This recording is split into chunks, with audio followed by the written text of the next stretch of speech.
Symptoms of dyspnea in a 6-month-old child can be quite concerning, as infants are unable to verbally communicate their discomfort. Observing for the following signs can help in identifying dyspnea in such young patients.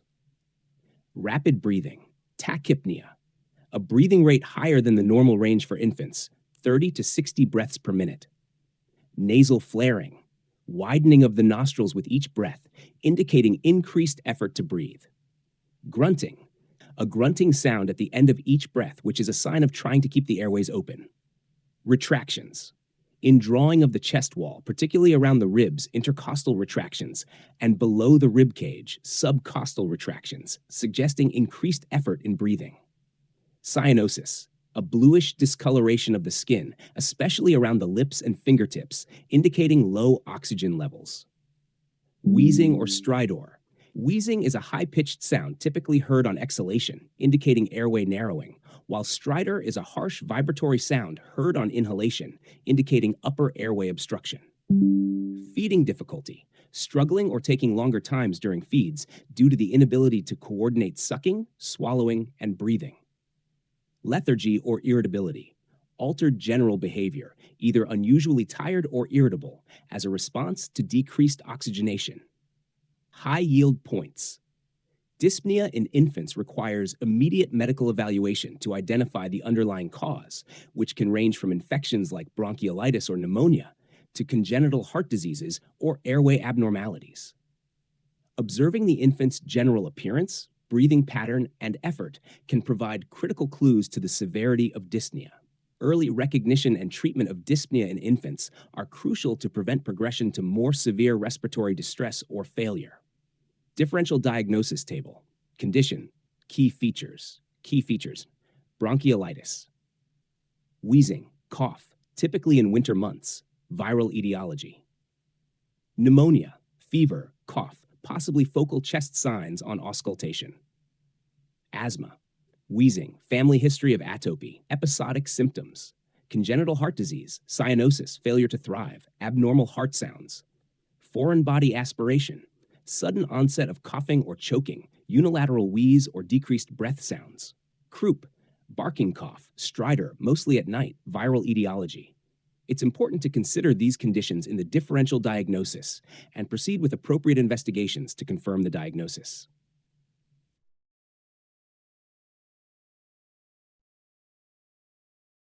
Symptoms of dyspnea in a 15-year-old can be more nuanced compared to infants, as older children can communicate their discomfort and symptoms. Key observations and symptoms to look out for include expressed difficulty breathing. The child may be able to articulate, feeling short of breath, or having trouble breathing. Chest pain or discomfort, particularly with deep breaths, which can indicate conditions affecting the lungs or pleura. Rapid breathing, tachypnea, breathing rate exceeding the normal range for adolescents, 12 to 20 breaths per minute. Wheezing, a whistling sound when breathing out, often associated with asthma or airway constriction. Coughing, persistent coughing, which may be dry or productive, can indicate various underlying respiratory conditions. Fatigue, increased tiredness due to the extra work of breathing or decreased oxygenation. Exercise intolerance, reduced ability to engage in physical activity, often due to shortness of breath or fatigue. Orthopnea, difficulty breathing when lying flat, which may indicate heart failure or severe respiratory conditions. Cyanosis, a bluish tint to lips, fingers, or toes, suggesting oxygen deprivation. Use of accessory muscles, engaging neck, shoulder, and chest wall muscles to aid breathing, indicating increased respiratory effort. High yield points. In adolescence, dyspnea can be associated with a wider range of causes, including asthma, pneumonia, obesity-related respiratory complications, and even psychogenic dyspnea, such as in anxiety or panic attacks. A detailed history including onset, duration, associated symptoms like fever, weight loss, and environmental factors, exposure to allergens, recent travel, is crucial for diagnosis. Physical examination should include careful observation of the breathing pattern, auscultation for abnormal lung sounds, and examination for signs of respiratory distress or hypoxia. Differential diagnosis table. Differential diagnosis table. Condition key features. Asthma, episodic, wheezing, cough, family history of atopy. Pneumonia, fever, productive cough, focal chest signs on auscultation. Pulmonary tuberculosis, chronic cough, night sweats, weight loss, history of exposure. Anxiety or panic attacks, sudden onset palpitations, chest pain, history of anxiety. Obesity-related respiratory issues, dyspnea on exertion, history of obesity, snoring, sleep apnea symptoms. Pulmonary embolism, sudden onset, chest pain, risk factors for thrombosis. Cardiac conditions, chest pain, palpitations, possible history of cardiac disease. For a 15-year-old presenting with dyspnea, it's important to perform a comprehensive evaluation, including history, physical examination, and potentially diagnostic tests like chest X-ray, spirometry, or blood tests to ascertain the cause and guide treatment. Infectious mononucleosis, often called mono or the kissing disease, is usually caused by the Epstein-Barr virus, EBV. It's common in adolescents and young adults, and its symptoms can vary widely in severity and duration. Key symptoms and signs include fatigue, often profound and prolonged. This is one of the most common symptoms. Fever, typically moderate to high. It may come and go over several days. Pharyngitis, severe sore throat, which may initially mimic streptococcal pharyngitis, but is usually not accompanied by significant pus. Lymphadenopathy, swollen, tender lymph nodes, especially in the cervical region. Splenomegaly, enlarged spleen, which may be tender on palpation. Caution is advised to avoid activities that could lead to splenic rupture. Hepatomegaly, enlarged liver, less common than splenomegaly, but may be present along with mild liver function abnormalities. Rash, occasionally, especially after administration of ampicillin or amoxicillin in a person with EBV infection, a maculopapular rash can occur. Atypical lymphocytes, seen on a peripheral blood smear, these are large, irregular lymphocytes that reflect the body's response to the infection. High yield points. The classic triad of symptoms for diagnosing infectious mononucleosis includes fever, pharyngitis, and lymphadenopathy. Mono is diagnosed primarily based on symptoms and can be confirmed with blood tests such as the monospot test, heterophile antibody test, and EBV-specific serologies. Patients with mono should be advised to avoid contact sports or heavy lifting due to the risk of splenic rupture, particularly in the first few weeks of illness. Differential diagnosis table. Condition, key features. Patients with mono should avoid conjunctivitis, streptococcal pharyngitis, sudden onset sore throat, fever, absence of cough, positive rapid strep test. Acute HIV infection, fever, rash, muscle aches, risk factors for HIV transmission. Cytomegalovirus CMV infection, similar presentation to mono, negative monospot test. Toxoplasmosis, similar presentation to mono, of contact with cats, negative monospot test. Acute leukemia, persistent fever, fatigue, bone pain, abnormal blood counts. Management of mono primarily involves supportive care, including rest, hydration, and analgesics for fever and sore throat. Antiviral therapy is typically not indicated. Awareness and monitoring for complications like splenic rupture, airway obstruction due to tonsillar hypertrophy, and neurological complications are essential components of care.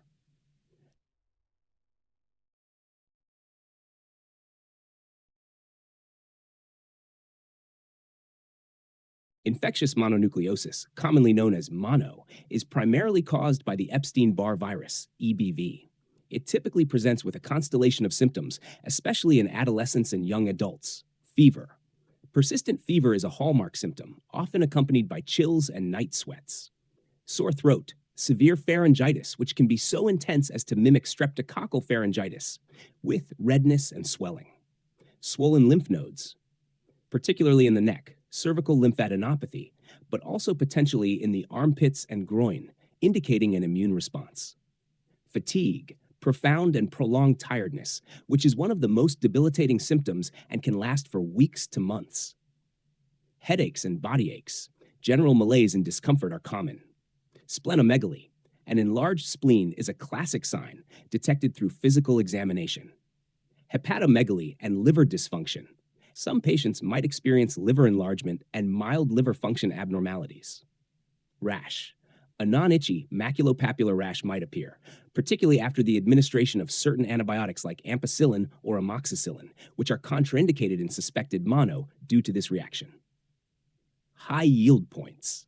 Infectious mononucleosis is often called the kissing disease due to its transmission through saliva, but it can also spread through other bodily fluids.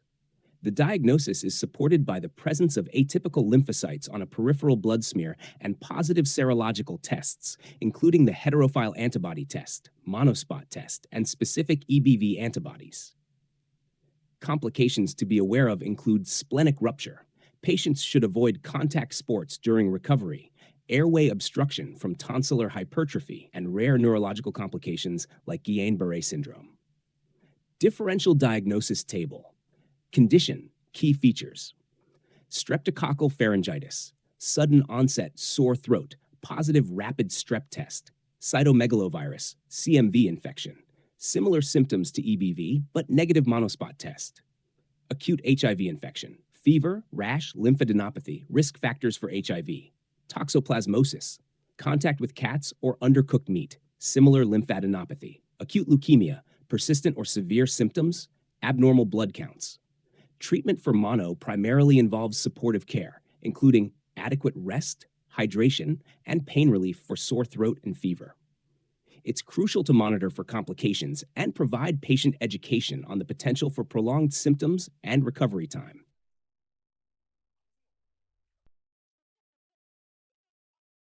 COVID-19 associated multisystem inflammatory syndrome in children, SC, is a rare but severe condition that can develop in children and adolescents after they have had COVID-19. The exact cause of MISC is not fully understood, but it is believed to be related to an overactive immune response to SARS-CoV-2. Key symptoms and signs include persistent fever. High fever that lasts more than a few days is typically the first and most common symptom. Gastrointestinal symptoms, including abdominal pain, diarrhea, and vomiting, which are frequently reported.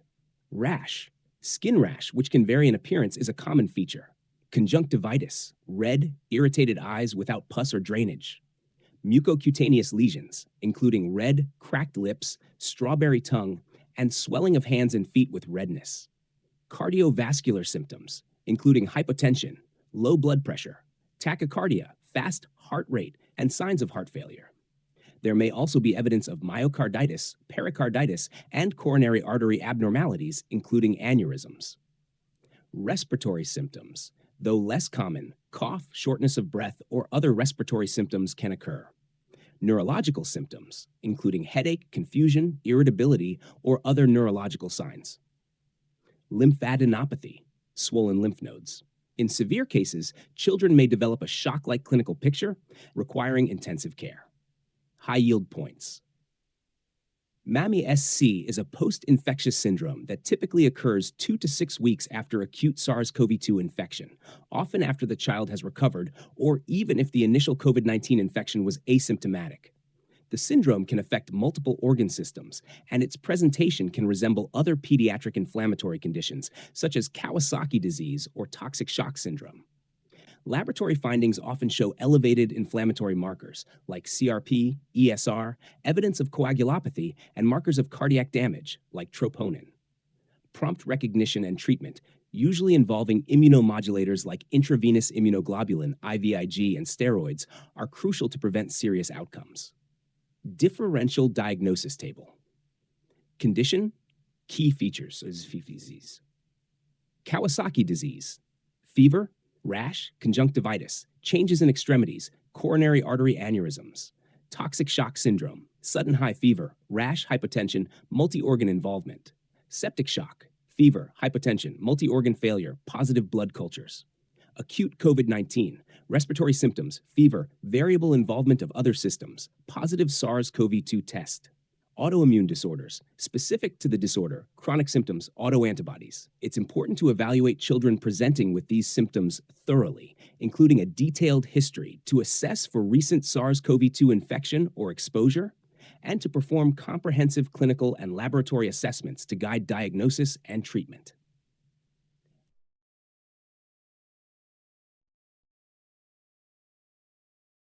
Kawasaki disease is an acute febrile illness primarily affecting children under the age of 5. It is characterized by inflammation of blood vessels throughout the body and can lead to coronary artery aneurysms if untreated. The classic presentation includes persistent fever, high fever lasting at least 5 days, which is often unresponsive to typical fever-reducing medications. Conjunctival injection, redness of the whites of the eyes without pus or discharge, typically non-exudative and affecting both eyes. Mucosal changes, red, cracked lips, strawberry tongue, red, swollen tongue with a bumpy surface, and redness of the oral and pharyngeal mucosa. Rash, polymorphous rash, which can take various forms and usually appears within the first 5 days of illness. The rash is non-vesicular and can be more pronounced in the groin area. Extremity changes, swelling, redness, and peeling of the hands and feet, typically in the subacute phase of the illness. Acute phase may show erythema of the palms and soles. Cervical lymphadenopathy, at least one lymph node greater than 1.5 centimeters in diameter, usually unilateral. High yield points. Kawasaki disease is considered when a child has a fever lasting more than 5 days along with 4 of the other principal criteria, although atypical cases may not meet all these criteria. Early treatment with intravenous immunoglobulin, IVIG, and aspirin can significantly reduce the risk of coronary artery aneurysms, the most serious complication of Kawasaki disease. The cause of Kawasaki disease is unknown, but it is believed to be an immune response to an infection in genetically predisposed children. Differential diagnosis table. Condition, key features: infectious mononucleosis, fever, pharyngitis, lymphadenopathy, atypical lymphocytes. Scarlet fever, strawberry tongue, rash, history of streptococcal infection, toxic shock syndrome, high fever, rash, hypotension, multi-organ involvement. Stevens-Johnson syndrome, fever, blistering of skin and mucous membranes, drug or infection trigger. Measles, rubeola, Koplik spots, fever, conjunctivitis, cough rash. It's crucial to diagnose and manage Kawasaki disease promptly to mitigate the risk of long-term cardiovascular complications. Children suspected of having Kawasaki disease should be referred to a pediatrician or pediatric cardiologist for further evaluation and treatment.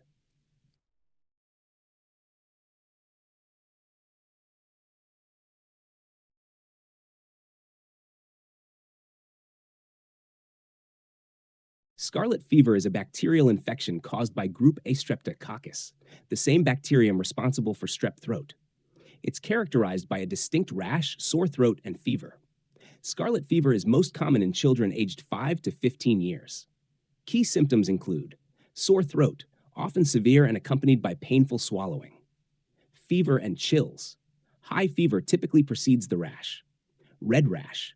The rash starts as small red bumps, usually on the neck, underarms, and groin, before spreading to the rest of the body. It feels like sandpaper and may peel as it fades. Strawberry tongue. The tongue initially has a white coating that peels away, leaving the tongue red and swollen, resembling a strawberry. Flushed face.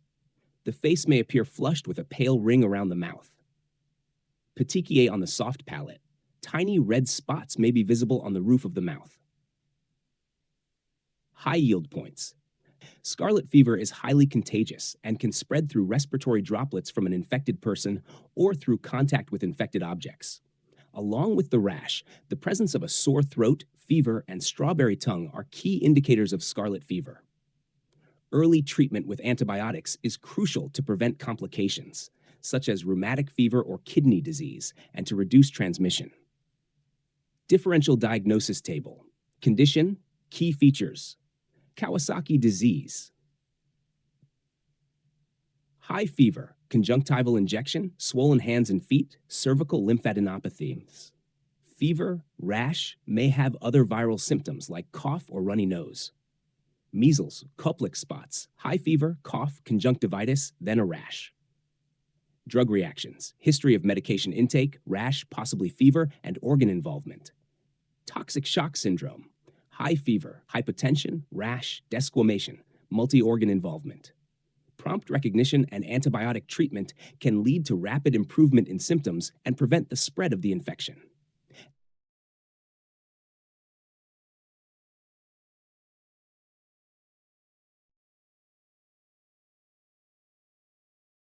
The APGAR scale is a quick, standardized system used to assess the health of newborns immediately after birth and again at 5 minutes after birth. It helps to determine whether a newborn needs immediate medical intervention. The scale was developed by Dr. Virginia APGAR in 1952. APGAR stands for appearance, skin coloration, 0 points for blue or pale all over, 1 point for blue at the extremities, acrocyanosis, 2 points for completely pink. Pulse, heart rate, 0 points if no pulse, 1 point if pulse is below 100 beats per minute, 2 points if pulse is over 100 beats per minute. Grimace response, reflex irritability, 0 points for no response to stimulation, 1 point for grimace or feeble cry when stimulated, 2 points for a vigorous cry. Activity, muscle tone, 0 points for limp, 1 point for some flexion of extremities, 2 points for active motion. Respiration, breathing, 0 points for absent, 1 point for slow or irregular, 2 points for a good, strong cry. High yield points. The APGAR score is calculated at 1 and 5 minutes after birth, with each of the 5 components scored from 0 to 2, resulting in a total score ranging from 0 to 10. A score of 7 to 10 is generally normal, indicating that the newborn is in good condition and typically does not require more than routine post-delivery care. Scores between 4 and 6 may indicate the need for some resuscitative measures, such as oxygen supplementation or physical stimulation. A score of 3 or below is a critical indication, signaling the need for immediate full resuscitation efforts. The APGAR score is a quick assessment and does not predict long-term health issues. If a baby has a low score at 1 minute, it is repeated at 5 minutes for an updated assessment.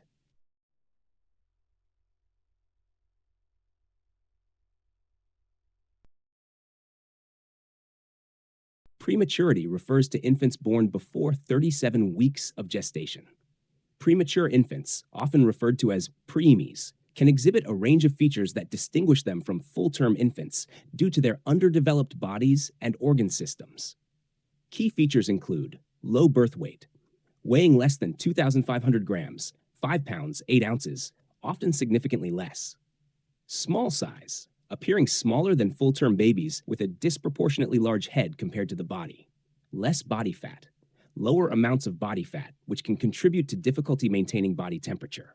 Fine body hair, lanugo, more lanugo, a fine, soft hair covering the body. Thin, translucent skin. Skin may appear thin, smooth, and almost transparent, allowing veins to be more visible. Underdeveloped organs. Internal organs such as lungs, heart, and brain may not be fully developed, leading to potential complications such as respiratory distress syndrome.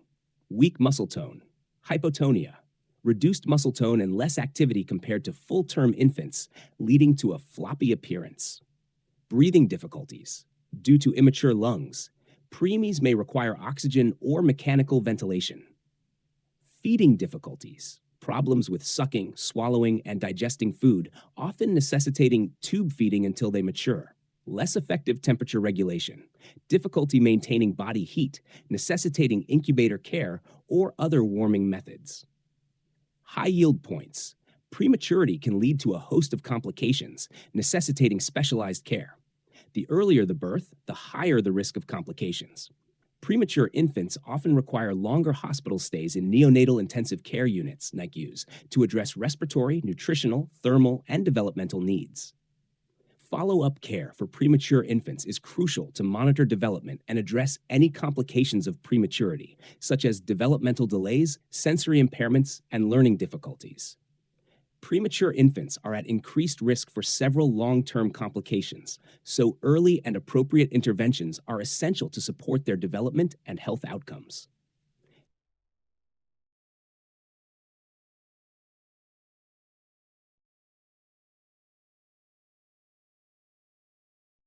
Dehydration in children can range from mild to severe and is often more dangerous than in adults due to their smaller body size and higher fluid turnover. Recognizing the signs of dehydration early is crucial. Key signs include dry mouth and tongue. The inside of the mouth appears drier than usual, and the tongue may look parched. Decreased urine output. Fewer wet diapers than normal for infants, or fewer bathroom trips for older children, characterized by dark yellow or amber urine. Sunken eyes. The eyes may look sunken into the head. Lack of tears. absence of tears when crying, especially in a child who would normally produce tears. Sunken soft spot. In infants, the soft spot, fontanelle, on the top of the head may appear sunken. Lethargy or irritability, unusual sleepiness, fussiness, or decreased responsiveness. Dry, cool skin. The skin may lose its elasticity, appearing less plump and more sallow, and might feel cool to the touch. Rapid heart rate and breathing. In severe cases, dehydration can lead to an increase in heart rate and rapid breathing. Weight loss. Sudden weight loss in a short period, indicating a loss of fluid. Decreased skin turgor. When pinched, the skin may not bounce back as quickly as usual, staying in a tent shape for a few seconds. High yield points. Prompt recognition and treatment of dehydration are critical, especially in children, to prevent more severe complications such as heat injuries, urinary and kidney problems, or seizures due to electrolyte imbalance.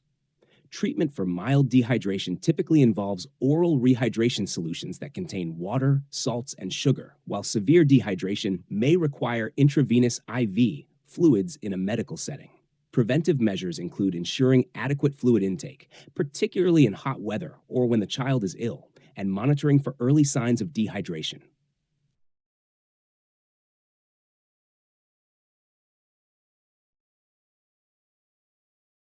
Children with leukemia, a type of cancer that affects the blood and bone marrow, may present with various abnormal findings on physical examination. These findings can be nonspecific and often mimic other common pediatric conditions, which can sometimes delay diagnosis. Key abnormal findings include pallor, pale skin and mucous membranes due to anemia, a common feature in leukemia resulting from decreased red blood cell production.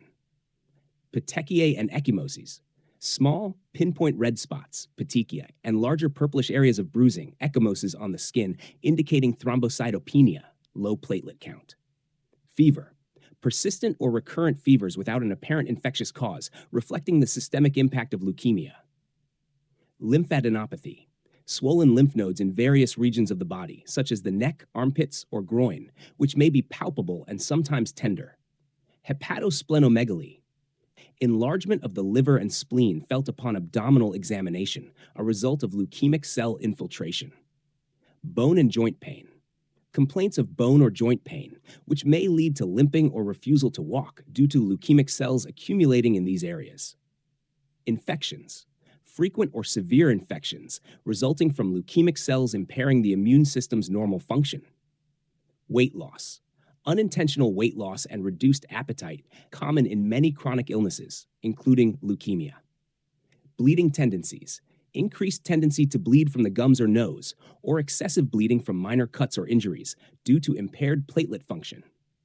Neurological symptoms, rarely signs of central nervous system, CNS involvement, such as headaches, vomiting, or blurred vision, may be present if leukemic cells infiltrate the CNS. High yield points. The presentation of leukemia in children can be quite variable, and early signs may be mistaken for common childhood illnesses or injuries. A high index of suspicion, especially in the presence of persistent, nonspecific symptoms like fever, fatigue, and bone pain, should prompt further hematological investigation. Laboratory tests, including complete blood count, CBC, with differential, peripheral blood smear, and bone marrow biopsy, are crucial for confirming the diagnosis of leukemia. Early diagnosis and referral to a pediatric hematologist-oncologist for treatment initiation are vital to improving outcomes in children with leukemia.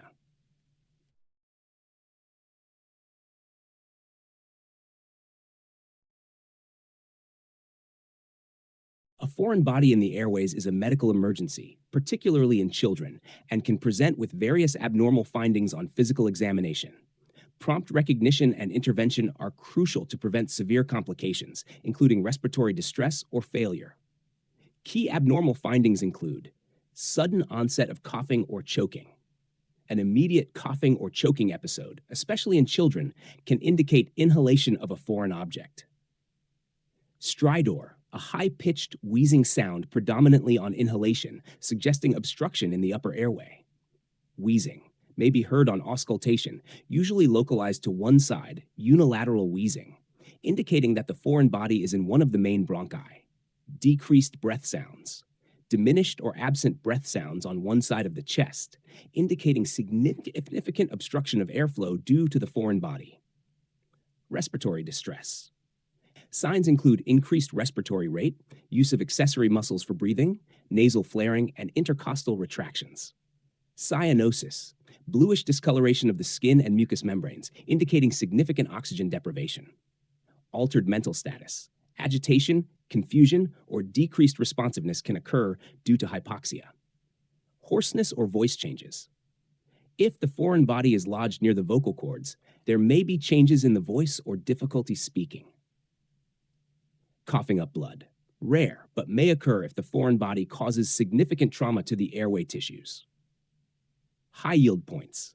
The history preceding the event can be crucial. Witnessing or suspecting inhalation of an object immediately raises the index of suspicion for a foreign body aspiration. Management priorities include ensuring an adequate airway, oxygenation and ventilation, followed by prompt removal of the foreign body, typically via bronchoscopy. In cases of complete airway obstruction and inability to ventilate or oxygenate the patient, emergency procedures such as back blows for infants or abdominal thrusts for older children and adults may be necessary. Radiographic imaging, such as a chest X-ray, can help in the diagnosis, particularly for radiopaque objects, but the absence of abnormal findings does not rule out a foreign body aspiration.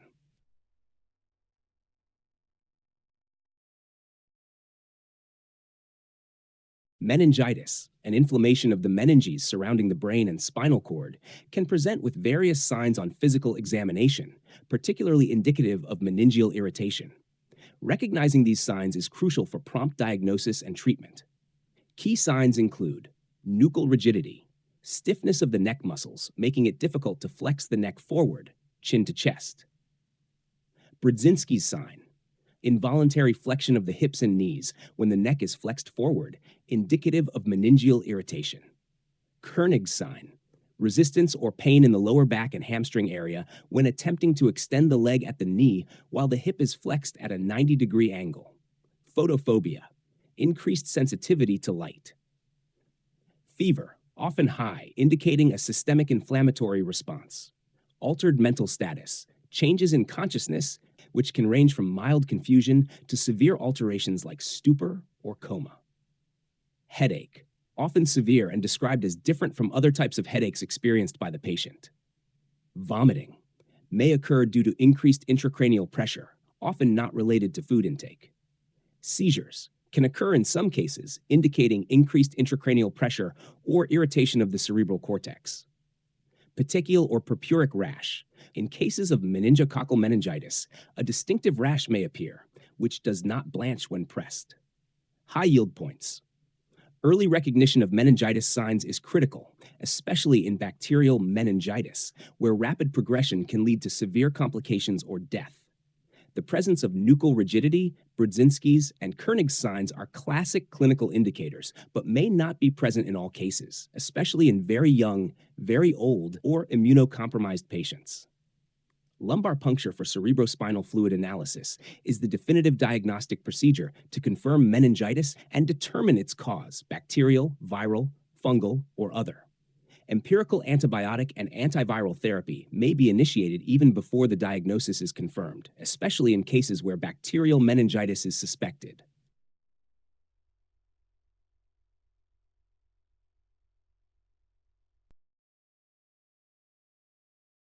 In cases of suspected generalized infection, also known as sepsis or systemic infection, various physical signs can be observed during a clinical examination. These signs help in identifying the systemic inflammatory response, organ dysfunction that characterize severe infections. Key signs include fever or hypothermia. An elevated body temperature is common, but in severe cases or in immunocompromised patients, body temperature can be below normal. Tachycardia, an abnormally high heart rate, often one of the early signs of systemic infection. Hypotension, low blood pressure, especially systolic pressure, indicating poor perfusion and a hallmark of septic shock. Tachypnea, increased respiratory rate, which may be the body's effort to compensate for metabolic acidosis or due to the direct effects of the infection on the lungs. Altered mental status, confusion, agitation, or reduced responsiveness, suggesting that the infection is affecting the central nervous system or a global reduction in cerebral perfusion. Oliguria or anuria, reduced urine output, indicating renal involvement or poor renal perfusion due to low blood pressure. Skin changes, pale, clammy, or mottled skin, and in some cases the presence of a rash or petechiae may indicate a severe infection or specific pathogens, such as meningococcemia. Cyanosis, a bluish discoloration of the skin and mucous membranes, indicating inadequate oxygenation. Warm and bounding pulses. In the early stages of sepsis, peripheral vasodilation can lead to warm extremities and strong pulses before progressing to vasoconstriction with cold extremities in shock. Capillary refill time. Prolonged capillary refill time, greater than 2 seconds, especially in the context of other signs, suggests poor peripheral perfusion. High yield points. Early identification and treatment of generalized infection are crucial to prevent progression to severe sepsis or septic shock, conditions associated with high mortality rates. Sepsis is a medical emergency that requires rapid intervention, including administration of intravenous fluids and empirical broad-spectrum antibiotics after appropriate cultures have been obtained. Continuous monitoring and supportive care addressing organ dysfunction and maintaining hemodynamic stability are vital components of managing generalized infections. Laboratory findings supporting the diagnosis of systemic infection include elevated white blood cell count, increased levels of C-reactive protein, CRP, and procalcitonin, and lactate, indicating tissue hypoperfusion.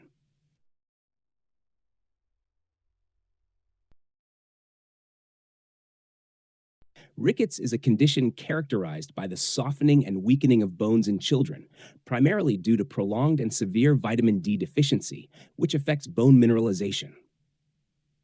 The symptoms of rickets can be classified into skeletal and extraskeletal manifestations. Skeletal symptoms: delayed growth, impaired bone growth and development, leading to short stature. Bone deformities: the most characteristic signs, such as Bollig's, genuvarum, or knock-knees, genuvalgum, due to the softening of the bones. Cranial deformities: delayed fontanelle closure, frontal bossing, prominent forehead, and craniotabes, softening of the skull. Rachitic rosary: swelling of the costochondral joints along the rib cage, resembling beads on a rosary. Pectus carinatum or excavatum: chest wall deformities where the breastbone protrudes outward, pigeon chest, or is indented inward. Spinal deformities: scoliosis or kyphosis due to weak spinal bones. Dental problems: delayed tooth eruption, defects in the tooth structure, increased susceptibility to cavities. Bone pain and tenderness, particularly in the legs, pelvis, and spine, due to the softening of bones. Fractures: increased susceptibility to fractures with minimal trauma. Extraskeletal symptoms: muscle weakness, hypotonia, and generalized weakness, affecting the child's ability to crawl, stand, or walk. Hypocalcemic symptoms: due to secondary hypocalcemia, symptoms can include neuromuscular irritability, such as tetany, involuntary muscle contractions, and seizures. Developmental delays: in severe cases, delayed milestones such as sitting up, crawling, or walking.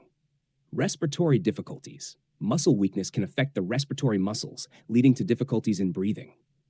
Immune dysfunction: vitamin D plays a role in modulating the immune system, and its deficiency may increase susceptibility to infections. High yield points: the prevention and treatment of rickets focus on ensuring adequate intake of vitamin D and calcium, either through diet, supplements, or increased exposure to sunlight, which facilitates the synthesis of vitamin D in the skin. Early detection and treatment are crucial to prevent or minimize permanent bone deformities and other complications. In addition to dietary vitamin D deficiency, rickets can also be caused by disorders that affect vitamin D metabolism or phosphate deficiency, each requiring specific diagnostic and therapeutic approaches.